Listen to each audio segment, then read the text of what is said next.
Argentina Algeria മത്സരത്തിനിടെ ആദ്യ പകുതിയിലാണ് സംഭവം.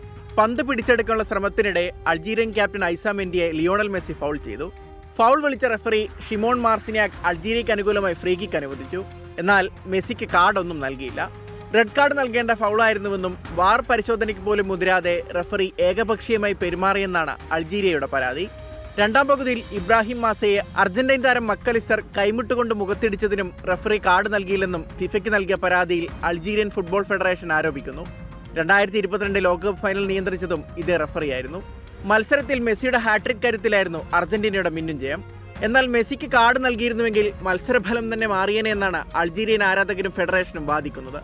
മെസ്സിയുടെ ഫൗളിനെതിരെ ഫുട്ബോൾ ലോകം തന്നെ രണ്ട് തട്ടിലാണ്.